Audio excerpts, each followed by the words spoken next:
bienvenue pour une discussion au Café Psy. J'ai souhaité aborder, au cours des 2 prochains épisodes, une notion que l'on utilise souvent sans en comprendre le sens et le pouvoir, la résilience. La résilience intervient dans tous les domaines, que ce soit pour votre vie privée ou au cœur des entreprises. D'ailleurs, au cours de mes interviews sur le podcast, quand je rencontre des entrepreneurs, cette notion de résilience est une des qualités primordiales de tout créateur d'entreprise. Rebondir après un échec. Les événements que nous vivons, puisque nous sommes au milieu d'un confinement mondial, laisseront des traces dans l'histoire, mais surtout dans l'ADN de chacun de nous. Nos sociétés sont en train de faire face à des défis jamais imaginés, à part sur Netflix peut-être. Nous sommes en pause actuellement, le monde est en pause. Mais quel sera l'après-confinement ?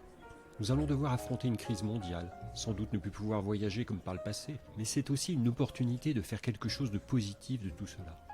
C'est ce que je vous propose d'aborder au cours des 2 épisodes consacrés à la résilience, avec 2 personnalités qui ont écrit et travaillé sur ce sujet. Alors comment définir la résilience ? On peut dire que c'est la reprise d'un nouveau développement après un traumatisme. Elle vous permet de rebondir face à une tragédie, un décès, une perte d'emploi par exemple. Pour Boris Cyrulnik, spécialiste de la résilience, c'est reprendre un tout autre type de développement après une agonie psychique. Bien entendu, la résilience implique l'acceptation de ce qui se passe. Si vous êtes dans le déni, vous ne pouvez pas avancer. Mais elle implique également l'acceptation de vos émotions. C'est faire de la place à ce que vous pouvez ressentir. La résilience n'empêche pas la tristesse, elle est à côté. Ma plus grande expérience de résilience, je l'ai vécue lors de mes voyages en Inde, sur les côtes de la mer Indienne, proche de Pondichéry. J'avais l'habitude de visiter des familles de pêcheurs, auprès de qui j'apportais des fournitures scolaires aux enfants, ce que nous avons en profusion en France et qui manque tellement à ces enfants. Dessiner, écrire, des actions tellement importantes dans la construction d'un enfant. Et c'est là que j'ai pu rencontrer ces pêcheurs qui avaient tout perdu après le tsunami qui a dévasté cette région. Ils avaient perdu beaucoup de proches, des familles dévastées, leur outil de travail, leur maison, tout était détruit. Et vu le faible pourcentage de personnes assurées, je peux vous dire qu'ils étaient seuls et que la question de prise en charge d'une perte d'exploitation n'était même pas imaginée. Mais ils étaient là, à reconstruire leur bateau, leur maison, avec force, courage, sans se plaindre. Quel exemple de résilience. Alors nous avons tous ce capital de résilience en nous, plus ou moins développé selon son éducation, ses expériences et son entourage. Mais cette résilience se travaille également, elle se muscle. Vous pouvez renforcer cette résilience pour vous aider à traverser les périodes difficiles de la vie et les événements à venir. Ce n'est pas se contenter du dire, mais le faire.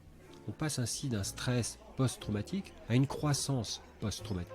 La résilience vous aide pour vous-même et pour les autres, vos proches, vos clients. C'est d'abord par de l'empathie, mais aussi de l'altruisme qui va permettre de lutter contre la souffrance. Car il va être urgent de revoir les autres et de leur apporter votre écoute. C'est aussi avoir conscience que ce qui se produit n'est pas de notre responsabilité et que cela ne va pas ruiner notre vie pour toujours. Justement, il y a une autre voie. Le développement de cette flexibilité face au changement va vous permettre de réaliser vos rêves, vos projets. C'est le moment d'y penser, de prendre une feuille blanche et d'inscrire ce que vous voulez pour vous, pour vos proches, pour votre vie, et pas seulement pour ce qu'on attend de vous. Je suis optimiste pour l'humanité, car elle prouve sa résilience. Les gens sont soudés comme jamais. On applaudit dans le monde entier à 20h, on revalorise certaines professions tellement utiles. Et actuellement, on s'aperçoit de nos priorités. Avant cela, ce qui devait être prioritaire passait souvent au second, même au 3e plan, car on courait après tellement de choses inutiles. Tous, vous, moi, nous nous recentrons sur l'essentiel. Au final, tout dépend de ce qu'on va faire des événements que nous vivons. Les bouddhistes expriment très bien cela. La douleur est inévitable, mais la souffrance est facultative. À nous de choisir. C'est cette voie que je vous propose de découvrir avec nos invités, une voie positive pour ressortir encore plus fort de tout cela. Mon premier invité se trouve à 5895 km de moi, au Canada, où nous partons retrouver Alain Sanson. Alain Sanson est un conférencier réputé, formé à la psychologie positive et qui a publié plus d'une centaine d'ouvrages, dont un travail sur la résilience. Je vous propose une approche nord-américaine, franche, décomplexée, souvent drôle et pleine de bonnes pratiques. Allons retrouver Alain Sanson pour une discussion au Café Psy. Bonjour Alain. Bonjour. Content de t'avoir sur le podcast à longue distance, puisque tu es au Canada. Tu es où exactement ? Tu es à Québec, c'est ça, ou à côté ? Rive sud de Montréal, Saint-Jean-sur-Richelieu. Et quel temps vous avez là-bas alors ? Alors c'est gris, c'est tristounet. On attend une masse froide. En fait, on attend les 20 degrés, mais il ne devrait pas arriver avant 2 semaines ici. Comment tu vas et puis comment vous vivez le confinement et la période actuelle au Canada ? Ça doit être un peu différent qu'en Europe ou aux États-Unis, je sais pas. Ben ça se ressemble un peu. En fait, on nous demande de ne pas sortir. s'éloigne à plus de 30 ou 40 kilomètres de chez soi, on risque d'avoir une contravention. Euh, D'accord. on peut quand même aller au supermarché et à la pharmacie, mais mis à part ça, on nous demande de rester à la maison, ce qui permet de lire, ça c'est merveilleux, ce qui permet d'écrire, ce qui est encore plus merveilleux, mais vraiment, moi, perso, j'avais un super de beau printemps, j'avais des contrats tapissés mur à mur jusqu'en juin et ils se sont tous évaporés. Alors, ça prend justement de la résilience pour faire face à tout ça. Complètement, complètement. Bon, on est tous dans ce cas-là, hein, tu sais, on est tous dans ce cas-là, je crois. Complètement. Est-ce que tu peux te présenter, voilà, aux éditeurs, nous expliquer qui tu es, quel est ton parcours et tu es spécialiste du développement personnel au Canada et tu es auteur de beaucoup de livres, mais tu vas nous expliquer tout ça. Je te laisse te présenter. Alors, je le fais le plus brièvement possible. Moi, en fait, c'était pas prévu que je devienne auteur, conférencier et formateur. C'est simplement que en 1991, j'étais directeur général d'une entreprise familiale qui allait très, très bien. L'entreprise appartenait à mon beau-père et un beau matin, ben, il a fait une crise et il est décédé. Et on a réalisé tout d'un coup que même si c'était un bon entrepreneur, en tant que mourant, il était plutôt incompétent. D'accord. Aucune planification successorale. Et au Québec, je ne sais pas si c'est comme ça en Europe, mais au Québec, quand on décède, on est réputé avoir vendu nos biens à leur juste valeur marchande un clignement d'yeux avant le décès et il faut payer de D'accord. l'impôt sur le capital là-dessus. Mhm. Et ben, on s'est retrouvé avec, en dollars canadiens, à peu près 1,5 million. Et 1,5 million de dollars en 1991, c'était quand même beaucoup. En fait, c'est encore beaucoup, là, mais c'était beaucoup, beaucoup. Ce qui fait que là, il s'est passé deux choses. Un, C'est un centre, je te coupe, c'était un centre commercial, c'est ça?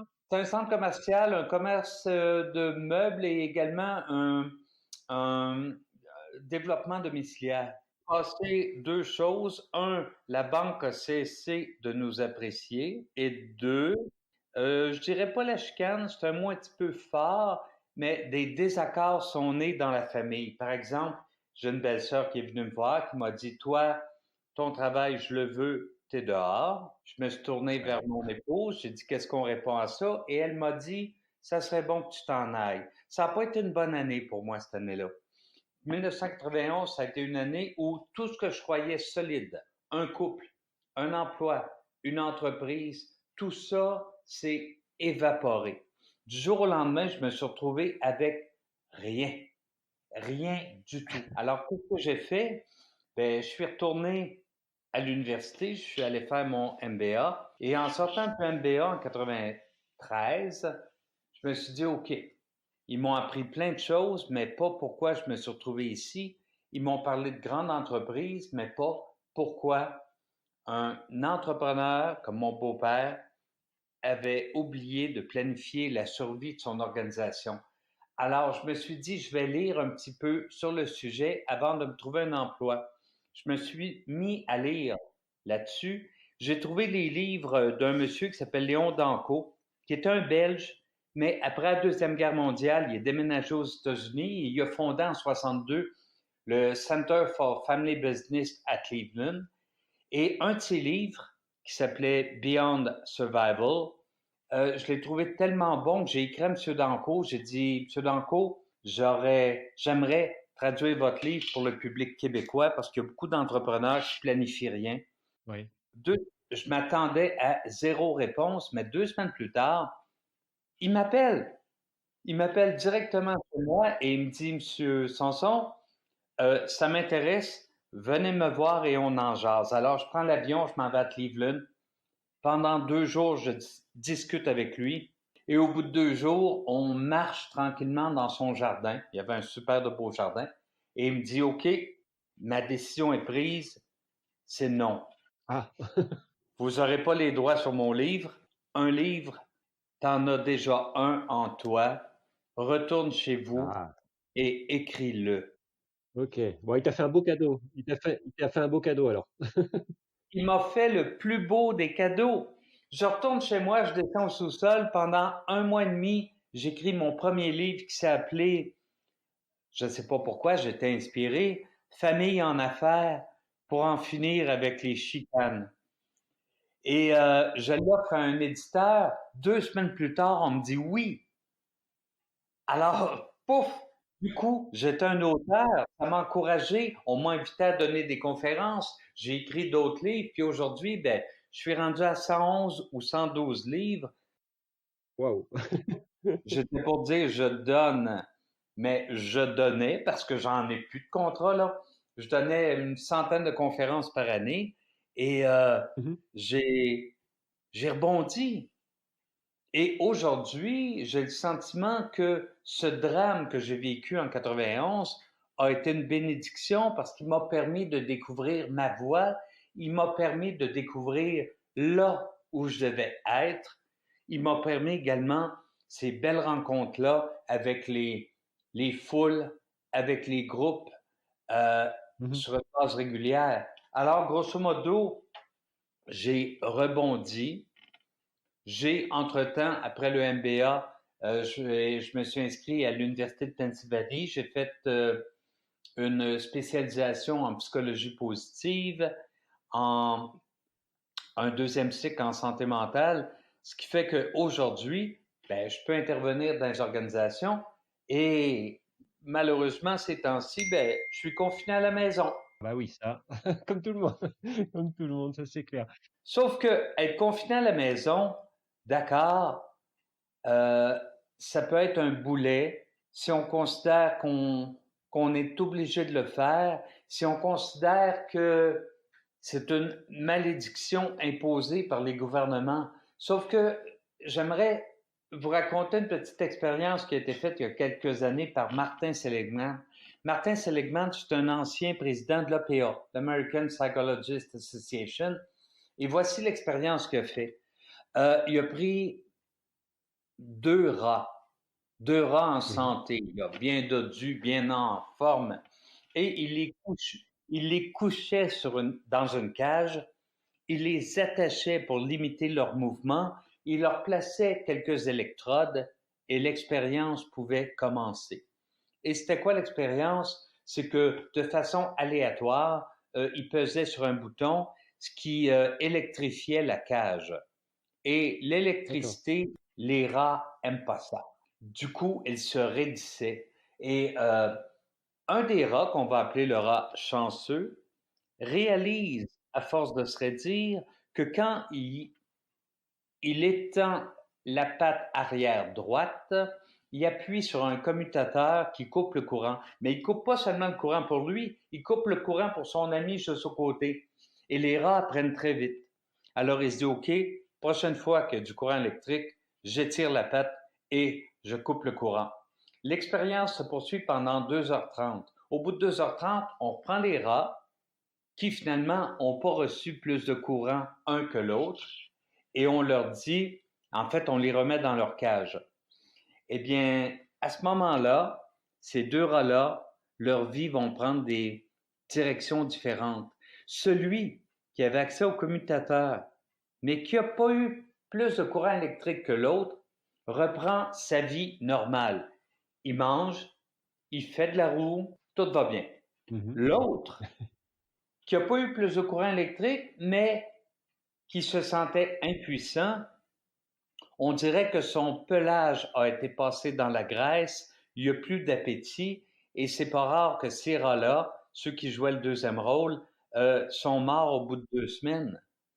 Et pourtant, il n'y avait pas eu plus de choc électrique que le premier, sauf que il avait appris l'impuissance. Alors, je dirais aux gens qui sont confinés actuellement, dites-vous pas, je suis obligé d'être à la maison. Dites-vous, je décide d'être à la maison aujourd'hui et trouvez-vous des projets, tu sais.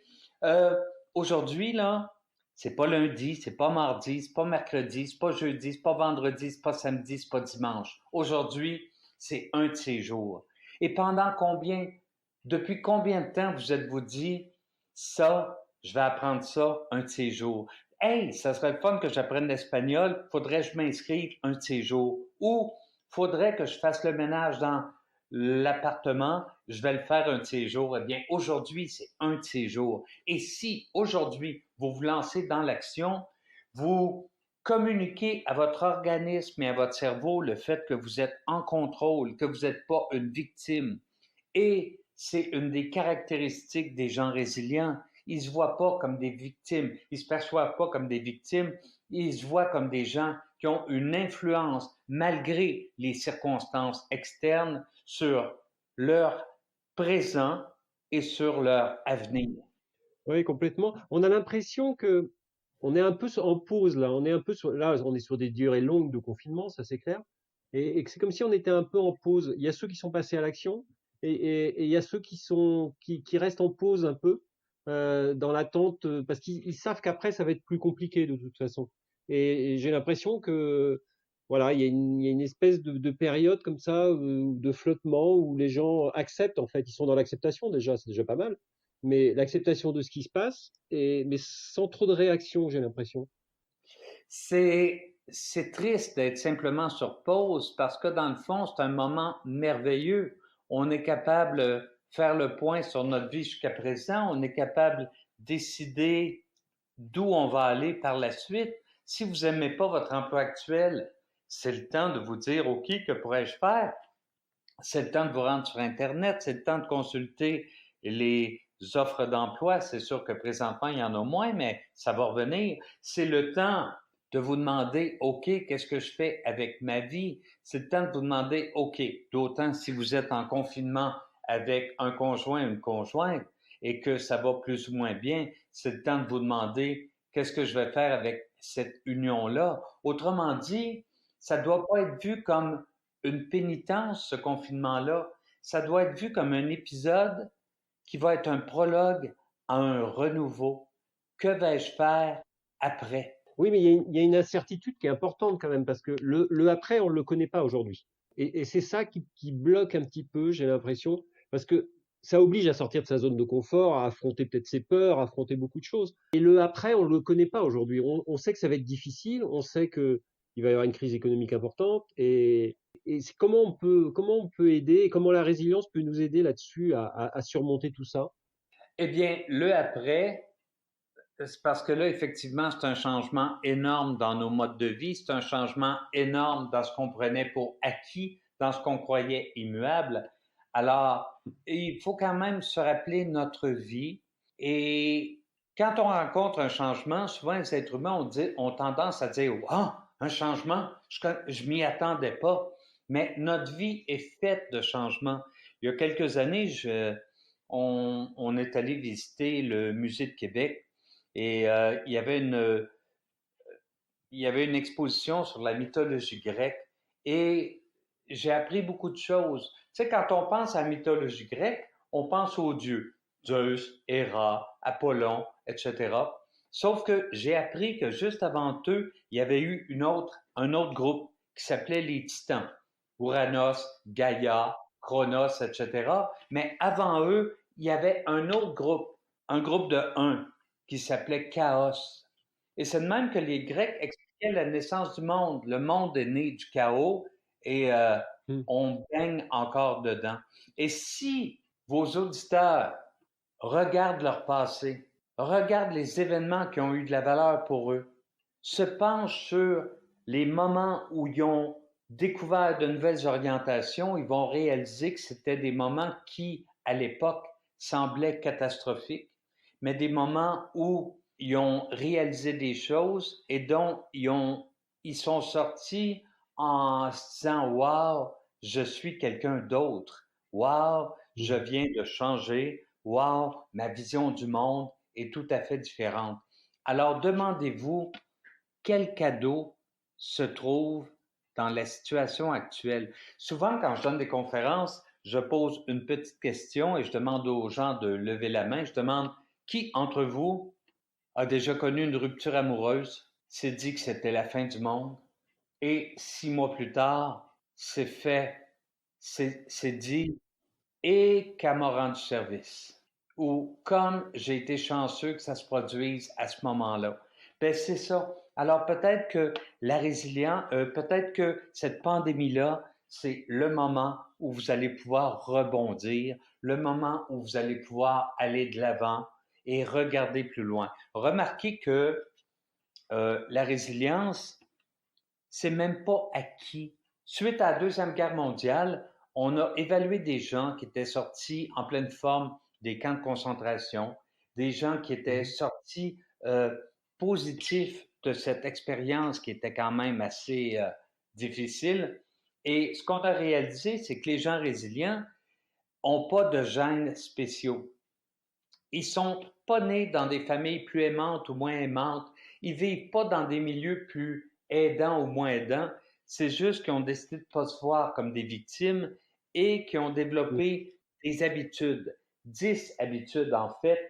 10 habitudes qui font qu'ils sont en mesure de faire face à l'incertitude et au choc de la vie. On peut muscler cette résilience, ou en tout cas, on peut la renforcer si tout le monde est capable d'être résilient. Après, c'est une conception des choses et ça peut se travailler également, c'est ça?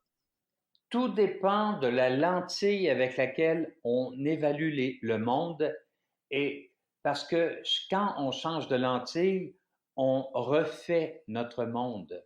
On refait. Mmh. Moi, tout à l'heure, là, je vais repeindre une pièce de la maison.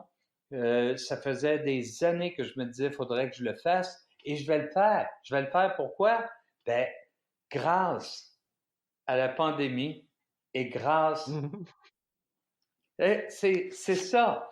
Je ressens un peu de gratitude. Alors, la première habitude des personnes résilientes, c'est qu'elles sont à l'écoute de ce qu'elles ressentent parce que l'être humain apprend en grandissant. Ses parents souvent vont lui apprendre à se couper de ses sentiments. Par exemple, un enfant marche sur un trottoir avec ses parents, tombe par terre, euh, se fait mal à un genou et se met à pleurer, c'est pas rare qu'un parent va s'approcher et lui dire arrête de pleurer, t'as pas mal.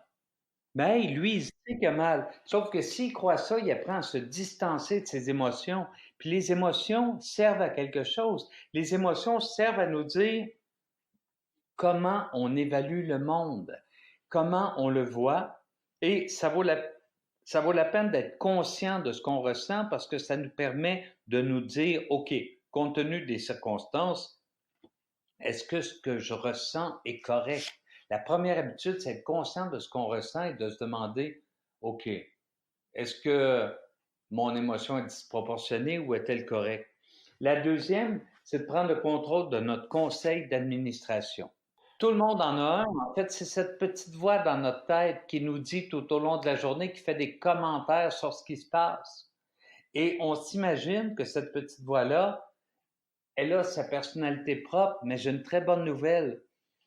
En vertu du fait que vous êtes propriétaire de la boîte crânienne et en vertu du fait que vous êtes, par défaut, président ou présidente du conseil, ben, vous avez le droit, chaque fois qu'une petite voix tente de vous décourager, vous dire c'est injuste, c'est impossible, on n'y arrivera pas, c'est la fin du monde, vous avez le droit de regarder, pas de regarder, mais de confronter cette petite voix-là et de lui dire ta gueule.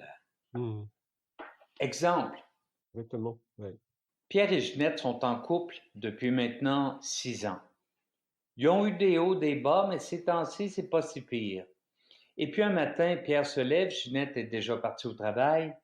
Pierre se rend vers la cafetière et réalise que Ginette y a laissé un mot sur la porte du frigo. Un mot sur lequel c'est écrit « Il faut qu'on parle ce soir ». Du coup, le conseil d'administration de Pierre se met en branle, tente de trouver des explications, tente de trouver ce qui se passe et peut-être qu'une voix va lui dire « Ça y est, Ginette te quitte ». Et là, Pierre va passer une journée misérable. Mais dans le fond, il devrait remettre en question cette voix-là qui lui dit des propos catastrophiques et se dire, OK, peut-être c'est pas ça. Peut-être qu'elle a gagné la loterie. Peut-être qu'elle est finalement enceinte. Et il va se débarrasser du stress qui l'aura accompagné toute une journée. Bref, il faut mieux gérer son vocabulaire interne. Ensuite, il faut arrêter de s'en mettre trop sur le dos. Beaucoup d'entre nous, on a grandi dans des familles où on nous a appris, inculqué même des « il faut ». Genre, il faut tendre l'autre joue, il faut respecter ceux qui sont en autorité. Mais ça, c'est utile juste pendant qu'on est enfant. À mesure qu'on grandit, on doit développer le jugement et se demander, OK, compte tenu des circonstances, qu'est-ce que je devrais faire? Tu sais, il faut respecter ceux qui sont en autorité. Wow! Juste ce qu'ils méritent. Il faut tendre l'autre joue. Attends une minute. Il y a du monde que si tu tends l'autre joue, ils vont continuer à baffer, t'es mieux de te défendre. Bref, s'adapter aux circonstances et cesser de subir. Une autre habitude, c'est de prendre des choses personnelles. On n'a pas à personnaliser. Ce confinement actuel, et là c'est une grosse nouvelle, n'est pas un complot intergalactique dirigé contre vous. Oui, c'est clair. Qu'est-ce qu'on fait avec? La question, c'est ça. C'est pas c'est injuste. Non, c'est injuste. La question n'est pas il n'y a plus rien à faire. Non, il y a quelque chose à faire et vous allez faire quelque chose ensuite. En fait, c'est même pas perso.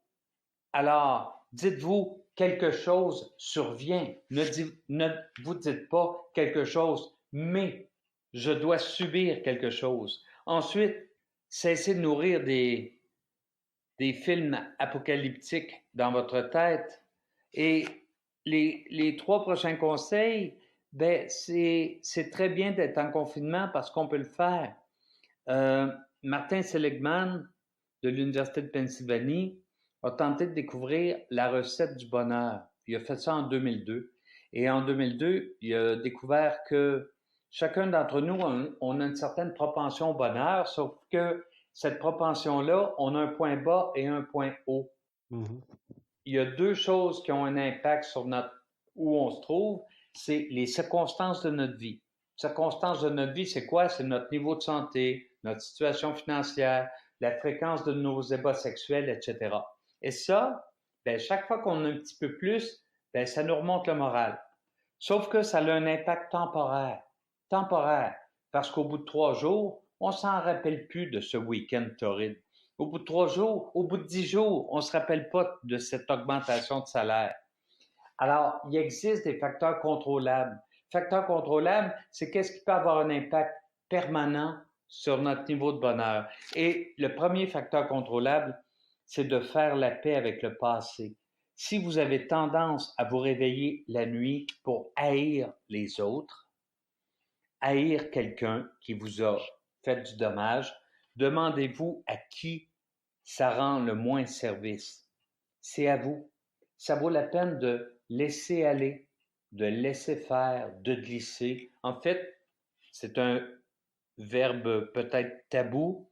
Ça vaut la peine de pardonner, de dire OK, c'est arrivé, qu'est-ce que je fais maintenant? Ensuite, c'est d'apprendre à apprécier l'instant présent. Hey, on a beau être confiné, pris là dans notre appart.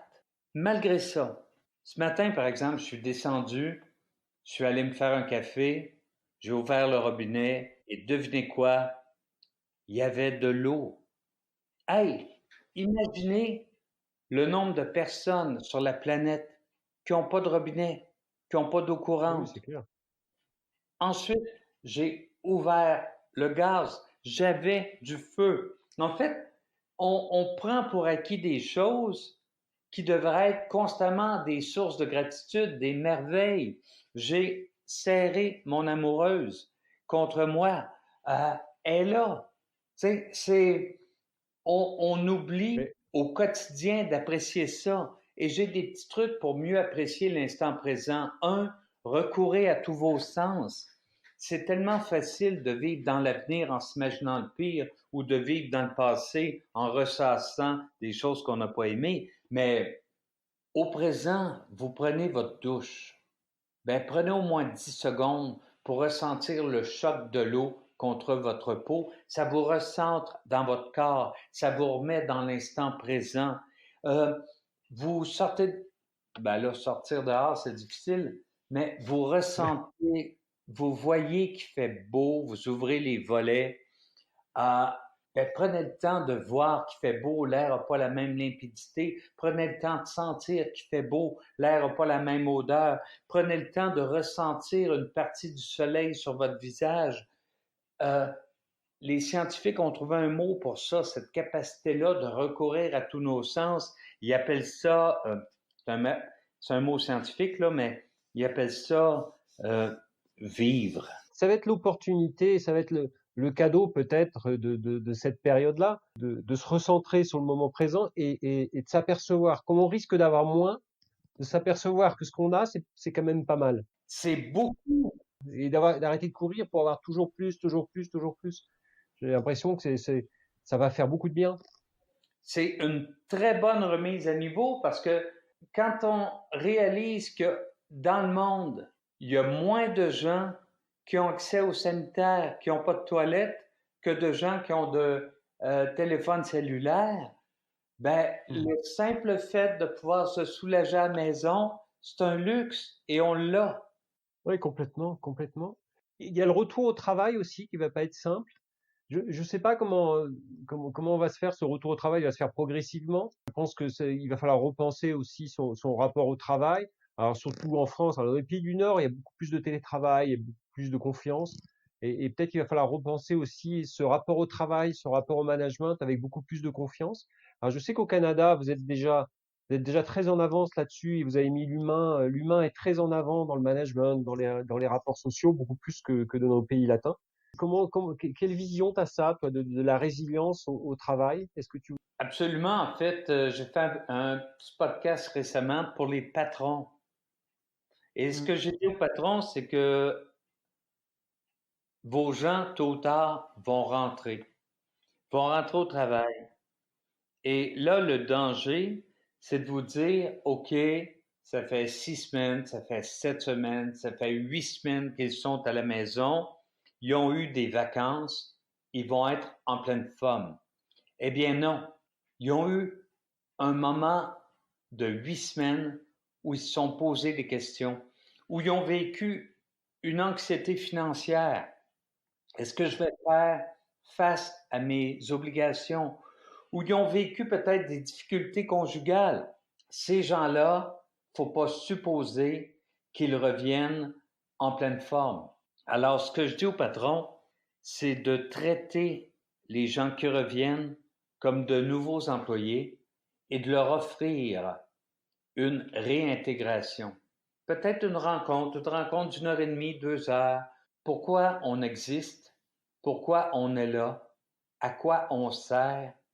Et à quel point votre travail a de l'impact sur la société, sur notre monde. Bref, les reconnecter à la mission plutôt que simplement à leur tâche. Leur dire, il s'est passé des choses pendant la période où on ne s'est pas vu. Peut-être que des fournisseurs sont disparus, peut-être que des fournisseurs ne viendront pas, peut-être que des clients ont disparu. De raconter les choses telles qu'elles se sont produites, d'offrir l'état du monde tel qu'il est dans l'organisation, de confirmer aux employés qu'on a confiance en eux et qu'on sait que malgré ces nouveaux défis, ensemble, on va en venir à bout. Et finalement, de rappeler les bases au niveau de la civilité au travail et du positivisme dans le climat de travail, parce que rebâtir un monde après une crise comme ça, ça l'exige. Veut pas, ça l'exige un point de vue positif, ça l'exige de regarder le monde, non pas avec des ornières en refusant de voir les nouveaux défis, mais avec un positivisme qui fait OK, voici les défis qui s'offrent à nous, mais ensemble, on va être en mesure de les relever. Ouais, complètement. C'est réaffirmer la vision de l'entreprise. Alors, derrière ça, en fait, c'est de se dire, dans cette période où on va mettre en œuvre une résilience, qui va nous permettre de trouver une opportunité, de rebondir, c'est la communication qui va être le plus important, je pense, dans cette période. La communication avec ses proches, avec soi, avec ses équipes. C'est ça? Absolument, c'est la communication, c'est d'offrir aussi des occasions aux gens qui ne se sont pas vus depuis 7, 8 semaines de se retrouver, leur offrir des instants où ils vont pouvoir se raconter comment ils ont vécu cet instant et ensuite de regarder ensemble le monde avec optimisme et Mhm. de raconter l'événement non pas comme étant permanent. La crise n'est pas permanente, elle est anecdotique. Dans 2 ans, dans 20 ans, on va en parler à nos enfants en disant, moi, j'ai vécu la pandémie. Alors, Oui. de voir ça comme anecdotique et de se dire, OK, c'est une crise sanitaire, c'est une crise financière présentement, mais elle n'affectera pas la suite de ma vie parce qu'elle va durer le temps qu'elle va durer et ensuite je me remets en selle. Tout comme après la Deuxième Guerre, les gens sont remis en selle, tout comme après la crise financière de 87. En fait, l'histoire du monde est jonchée de crises. Le problème, c'est que là, c'est dans notre génération la première qu'on rencontre. Comment est-ce que tu vois l'après, de vue du Canada? Comment est-ce que vous voyez l'après? Quelles sont les discussions? Est-ce que tu penses que est-ce que tu penses que notre société va évoluer de façon brutale ou est-ce qu'on va revenir dans les mêmes travers qu'avant? Qu'est-ce que tu en penses? En grande partie, je ne parlerai pas des États-Unis parce qu'ils semblent se diriger vers les mêmes travers qu'avant.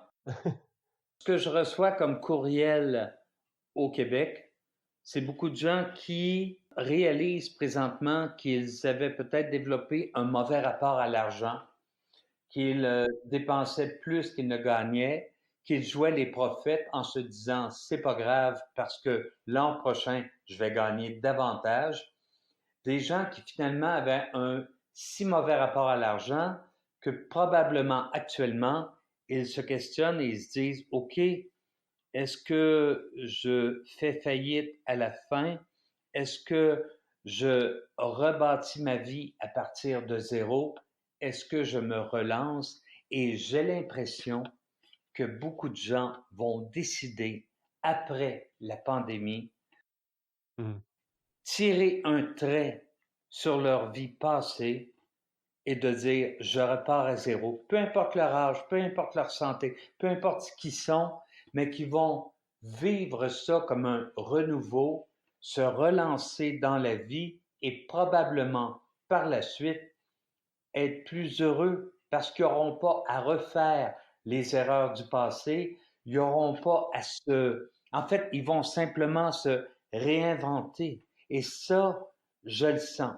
Tellement que j'ai un livre sur le rapport à l'argent qui s'appelle Bien payé mais toujours cassé, que j'offre gratuitement actuellement, justement pour aider les gens à faire le point sur leur vie et là où ils s'en vont. Ça reste encourageant en tout cas. C'est une période qui est riche en opportunités aussi, hein, donc faut rester optimiste et je pense il va y avoir de belles choses qui sortiront de ça, même s'il va y avoir des périodes de crise économique quand même qui va être difficile à passer. Derrière toute crise, c'est un changement, hein. Il y a un changement et il y a un renouveau forcément. Absolument. Puis derrière toute crise, il y a des gens qui se laissent tomber et des gens qui survivent. Si on retourne à la Deuxième Guerre mondiale, il y avait un monsieur qui s'appelait Viktor Frankl, qui était chef du département neurologique de l'hôpital Rothschild, le seul hôpital pour juifs permis à l'époque. Et un beau jour, lui et sa famille sont embarqués dans un train, sont amenés dans des camps de concentration. Lui, je crois qu'il s'est retrouvé à Theresienstadt. Et dès les premiers jours, il a réalisé que c'était pas un environnement optimal. Et il s'est dit, voici ce que je vais faire. Au lieu de me percevoir comme dans un camp de concentration, je vais m'imaginer que je suis dans une expérience où je dois tenter de découvrir ce qui va faire la différence entre ceux qui passent au travers, qui survivent, qui grandissent, et ceux qui se laissent mourir. Ce que Viktor Frankl a découvert, il a d'ailleurs écrit un livre là-dessus qui s'appelle Man's Search for Meaning, l'homme à la recherche du sens. Il a dit, ceux qui survivaient, c'est ceux qui se voyaient déjà ailleurs. C'est ceux qui s'imaginaient, par exemple, disant, OK, moi, après la guerre, je déménage en Amérique. Ou moi, après la guerre, je vais faire telle chose. Lui, Victor raconte dans son livre, moi, ce qui m'a permis de survivre, c'est que je me voyais par la suite offrant des conférences sur le sujet et écrivant un livre sur les survivants. Ce qu'il a découvert, c'est que les survivants, ceux qui survivaient, c'est vraiment ceux qui avaient des projets après. C'est ceux qui étaient capables de se projeter dans l'avenir et eux avaient à cœur de survivre. Ceux qui ne voyaient l'horizon temporel que très court, ceux qui se disaient « Ah, c'est fini », eux mourraient plus rapidement. Alors, je dirais que projetez-vous dans l'avenir, demandez-vous « OK, qu'est-ce que je fais ensuite? Est-ce que je rebâtis mon monde? Est-ce que je refais ma vie? » Parce que après ça, là, le monde vous appartient. Oui, c'est des belles. On va terminer par ça parce que c'est pas mal. Je trouve. Tu voulais conclure par autre chose peut-être? Dites-vous que vous n'êtes pas confiné involontairement chez vous. Dites-vous que vous êtes là de votre plein vouloir en attendant que les choses aillent mieux. Et dites-vous, commencez à planifier ce que vous allez faire par la suite parce que c'est une nouvelle vie qui vous attend. Ouais, je pense que c'est important. Une nouvelle vie qui nous attend, prendre une feuille blanche et de poser peut-être les choses et ce qu'on veut pour soi et pour ses proches et pour son avenir, plutôt que de rester dans l'attente de ce qui va arriver de l'extérieur. Laisser l'environnement, ne pas subir l'environnement en tout cas. Si vous vous percevez comme une victime, vous ne pourrez pas être résilient. Ouais, c'est clair. Oui, oui. Ouais. Si on est comme une victime, on va rester dans le passé, en fait, c'est ça. La résilience, en fait, pour conclure, sur cette partie-là, la résilience, c'est d'aller vers le futur, de toute façon. D'aller le futur en misant sur nos forces parce que chacun d'entre nous, on a des talents particuliers, on a des traits de caractère particuliers, on a une personnalité particulière. En fait, chacun d'entre nous, on a une mission. Et cette mission-là, une fois qu'on l'a découvert, il nous reste à aller de l'avant. Peu importe les pandémies ou les crises financières qui peuvent s'en suivre. Après, il y a des cas qui sont plus difficiles que d'autres. Il y a des gens qui ont perdu des gens dans leur famille et il y a des choses qui sont plus difficiles. C'est intéressant et je te remercie en tout cas je te remercie de ton approche, Alain. Et puis on mettra toutes les références je mettrai toutes les références de tes livres, de tes vidéos et puis de tes réseaux sociaux de toute façon sur les informations du podcast, hein, sans problème. Merci beaucoup, mais je vais rajouter quelque chose sur ce que tu viens de dire. Plaisir. Beaucoup de gens ont perdu des êtres proches. Je ne sais pas en Europe, mais ici même, beaucoup de gens ont perdu des êtres proches et n'ont pas pu participer aux obsèques parce qu'il y a le confinement, puis les regroupements sont empêchés, ce qui amplifie l'impact du deuil, mais ça aussi, va falloir le voir comme un événement anecdotique et se demander qu'est-ce que je fais maintenant. Complètement. Bon, en tout cas, je te remercie. Je te remercie, Alain, et je te dis à bientôt. Et puis, lors de mon dernier voyage au Canada, je viendrai te faire un petit coucou. Et puis, je te dis à bientôt et passe une bonne journée, un bon confinement et une bonne peinture, alors si j'ai bien compris. Alors, bonne journée. Bye bye. Bye bye. Embarquement immédiat est maintenant terminé. J'espère que cet épisode vous aura plu et inspiré, que ce soit pour vos projets actuels ou futurs. L'émission a été réalisée par une équipe qui m'entoure. Je remercie Maïté pour ses reportages photos sur nos rencontres, sa patience, nos équipes de post-production. Merci à Daniel Murgui-Thomas et la boîte à images pour ses précieux conseils. Abonnez-vous et retrouvez toutes les notes de l'épisode, les références de l'invité sur le site embarquement immédiat, tout attaché, -du6, podcast.com. Vous pouvez me joindre sur les réseaux sociaux, je réponds à tous. Maintenant, si vous aimez notre podcast, la meilleure façon de nous soutenir est de mettre 5 étoiles et un commentaire sur Apple Podcasts, iTunes et les autres plateformes d'écoute. C'est très important pour nous. À très bientôt pour un nouvel épisode. Et n'oubliez pas, l'impossible n'existe que parce que nous n'essayons pas de le rendre possible. Mike Horn.